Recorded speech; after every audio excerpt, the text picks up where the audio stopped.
እስከ ዛሬ ባትፈሩ ስንት ስኬት አሳክታችሁ እንደነበረ ግን ታውቃላችሁ? ከውድቀቶቻችሁ በላይ ፍርሃታችሁ ብዙ ነገርን አሳጥቷችኋል።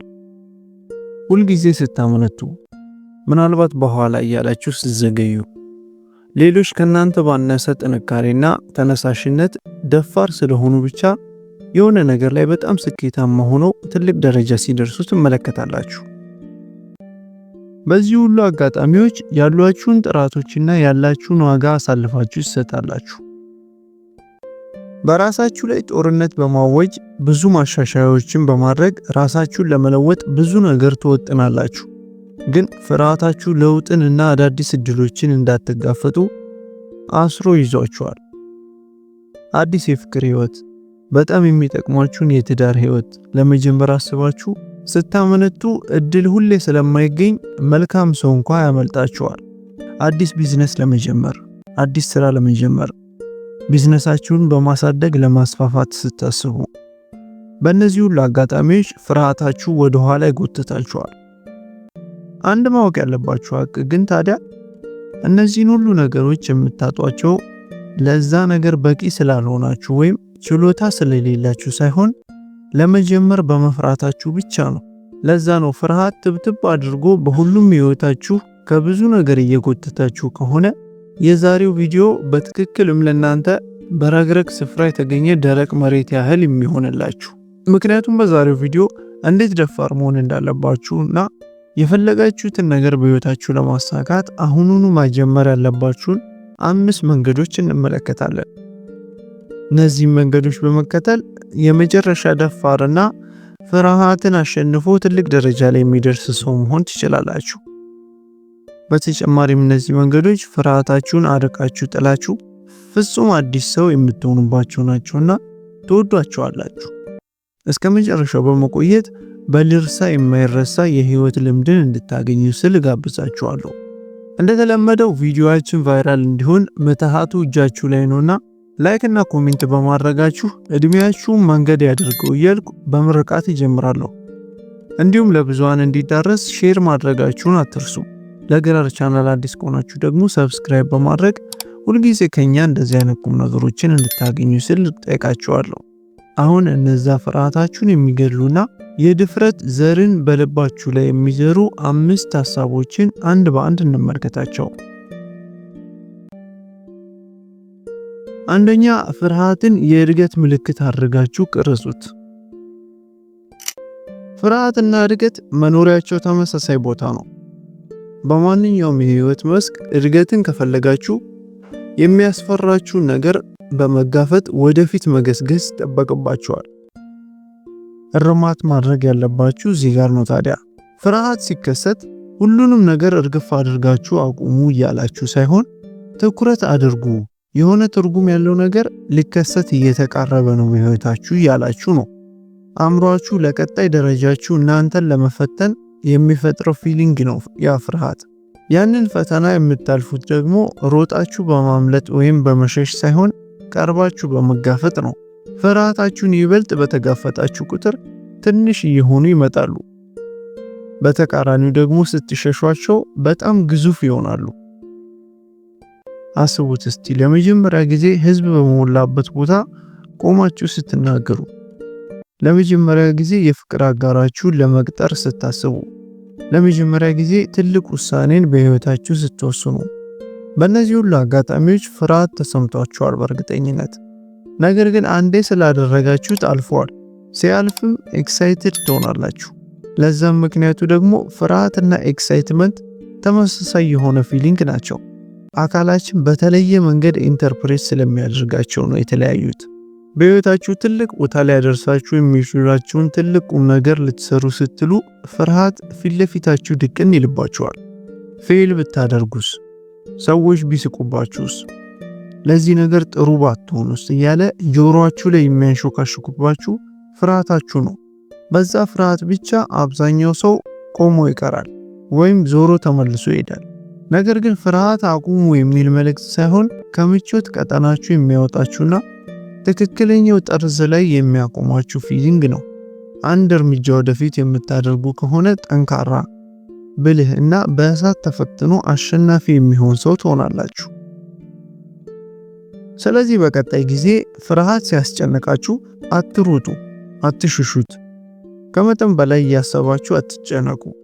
ትክክለኛ ጊዜውን በመጠበቅ አትባክኑ። ጀስት ይሄን ብቻ አስታውሱ። ፍርሃት ማለት ልክ እንደ ኮምፓስ ነው።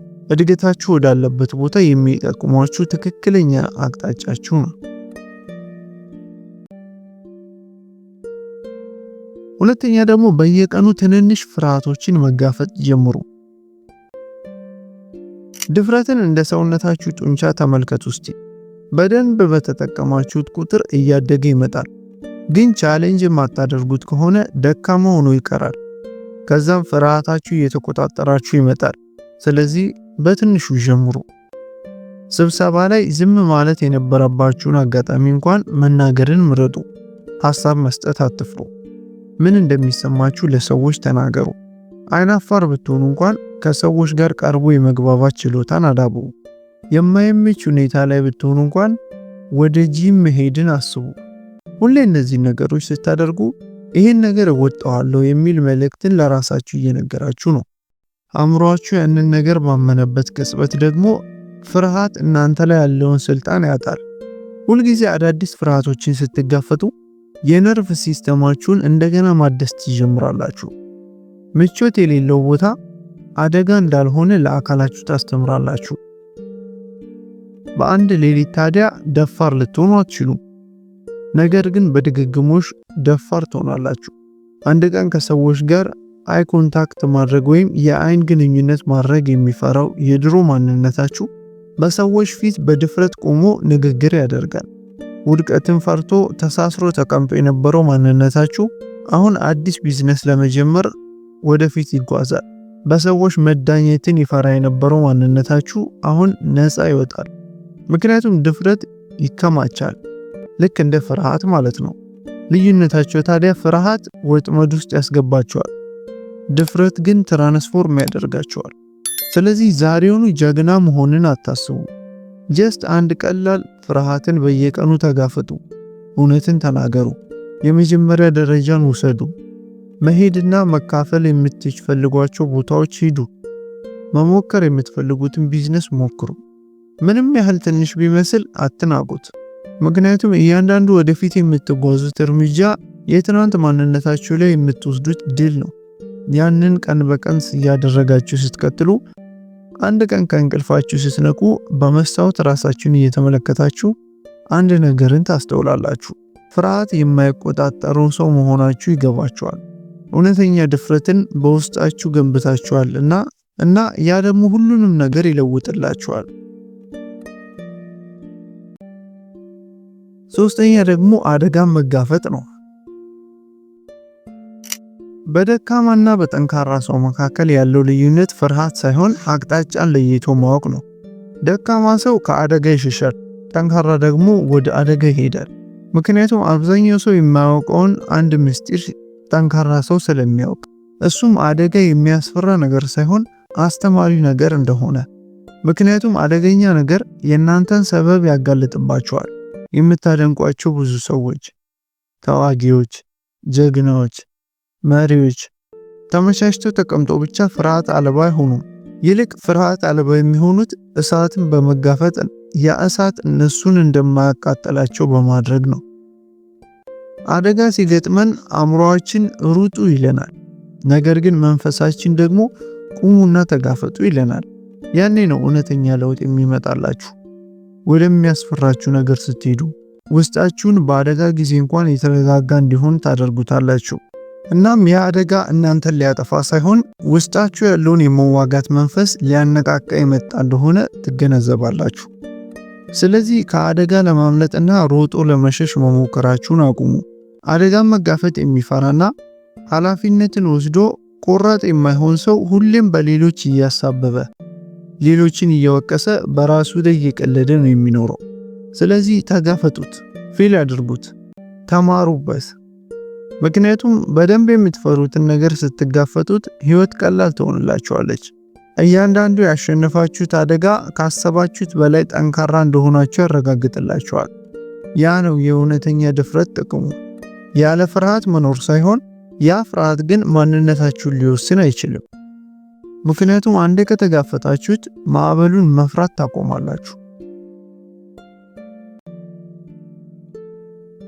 አራተኛ ደግሞ ውሳኔ ላይ ፈጣን ሁኑ። አብዛኛው ሰው የሚቸገረው ውሳኔ ላይ ፈጣን ባለመሆኑ። ፍርሃት ሁል ጊዜ ከአደጋ ብቻ አይመጣም። ብዙ ጊዜ ፍርሃት የሚመጣው ከማመንታት ነው። ብዙ ባሰባችሁ ቁጥር ብዙ ጥርጣሬን ትጨምራላችሁ። ለዛ ነው ደፋር ሰዎች ሁል ጊዜም ፈጣን ሆኖ የሚታዩት። አእምሮአችን የሚመቸንን ነገር ለኛ ለመፍጠር ነው የተሰራው እንጂ ስለ ስኬታችን ወይም ስለምንደርስበት ትልቅ ደረጃ ምንም ግድ አይሰጠውም። ስናመነታ አደጋዎችን እስካን ማድረግ ይጀምራል። ፍርሃት በምናብ ውስጥ ነው የሚኖረው። ድፍረት ግን በእንቅስቃሴያችንና በውሳኔያችን ውስጥ ነው የሚወለደው። ፈጣን ስትሆኑ ለጥርጣሬያችሁ ቦታ ትነሱታላችሁ። አሳስሮ ወደ ኋላ እንዲያስቀራችሁ ነው የምታደርጉት። ስህተት ብትሰሩ እንኳን ምርጡን አጋጣሚ በመጠበቅ ዓመታትን ከሚቆዩ ሰዎች አንጻር ቀድማችሁ ከስህተታችሁ ትማሩበታላችሁ። ስታመነቱና ስትዘገዩ የተቀዳላችሁ ቡና እንኳን ይበርድባችኋል። የመጣላችሁ ምርጥ የሥራ ዕድል ያመልጣችኋል። ዛሬ ላይ አብሯችሁ ያለ የፍቅር አጋራችሁን በቸልተኝነትና ከሱ የተሻለ አገኛለሁ ብሎ በመናቃችሁ ብቻ ስትተውት ወደ ሌላ ሰው ይሄድና እንደዛ አይነት ምርጥ ሰው ግን በህይወታችሁ በድጋሚ እንደማታገኙ ስታስታውሱ ትጸጸቱበታላችሁ በኋላ። ፈጣንና ትክክለኛ ውሳኔን መወሰን ታዲያ የምትሰሩትን ነገር ሁሉም ታውቁታላችሁ ማለት አይደለም። ይልቅ ያንን በማድረጋችሁ ራሳችሁን ታምናላችሁ ማለት ነው። ስለዚህ ፍርሃታችሁን ማስወገድ ከፈለጋችሁ ትክክለኛውን አጋጣሚ መጠበቅ አቁሙ። ትክክለኛ አጋጣሚ ማለት ለመንቀሳቀስ የወሰናችሁ ዕለት ነው። እያንዳንዱ ፍጥነታችሁ፣ እያንዳንዱ ጠንካራ ውሳኔዎቻችሁ ድፍረቶቻችሁን እንደ ጡንቻ ይገነቡላችኋል እና አንድ ቀን ወደ ኋላ ዞር ብላችሁ እየተመለከታችሁ ከመጠን በላይ ማሰባችሁ፣ ማቀዳችሁ ወይም መመኘታችሁ ሳይሆን በትክክልም ህይወታችሁን የለወጠው ወደ ተግባር የገባችሁ ዕለት መሆኑን ስታስታውሱ በጣም ደስ ይላችኋል። አምስተኛና የመጨረሻው ደግሞ አእምሮና አካላችሁን አጠንክሩ። ድፍረት በአእምሮአችሁ ውስጥ ብቻ ሳይሆን በአካላችሁ ውስጥም ይኖራል። አካላችሁ ደካማ ከሆነ አእምሮአችሁ በቀላሉ ይሰበራል። ፍርሃት ቤቱን የሚሰራው ደካሞች ላይ ነው። በዛ ለአእምሮና ችላ በተባለ አካል ላይ ፍርሃት ይሰፍራል። ስለ ራሳችሁ ኬር ማድረግ ካቆማችሁ ሁሉም ነገር የተጨናነቀ ይሆንባችኋል። ያላችሁ ኢነርጂ ዝቅ ይላል። በራስ መተማመናችሁ ይደበዝዛል። ትንሽ ችግሮች እንኳ የዓለም መጨረሻ መስለው ይታያችኋል። ነገር ግን ራሳችሁን ስታዳብሩ፣ መንቀሳቀስ ስትጀምሩ፣ ጤናማ ነገር ስትመገቡ፣ ጥሩ እንቅልፍ ስትተኙ፣ በእነዚህ ሁሉ አጋጣሚዎች የነርቭ ሲስተማችሁ ይለወጣል። በጫና ውስጥ እንኳ መረጋጋት መገለጫችሁ ይሆናል። ለዛ ነው ስፖርተኞች፣ መሪዎች እና ተዋጊዎች ልክ እንደ ሰውነታቸው ሁሉ አእምሮአቸውንም በየጊዜው የሚያሰለጥኑት። ስለዚህ ፍርሃታችሁን ለማጥፋት ከፈለጋችሁ እንድትኖሩ የሚያደርጓችሁን አካላችሁን ማጠናከር ጀምሩ። አካላችሁን አንቀሳቅሱት። ያላችሁን ዲሲፕሊን አሰልጥኑት። ራሳችሁን እንደምታከብሩት በማሰብ ተመገቡ። ምክንያቱም አካላችሁ ጠንካራ በሆነ ጊዜ ድፍረታችሁ ከፍ ያለ ይሆናል።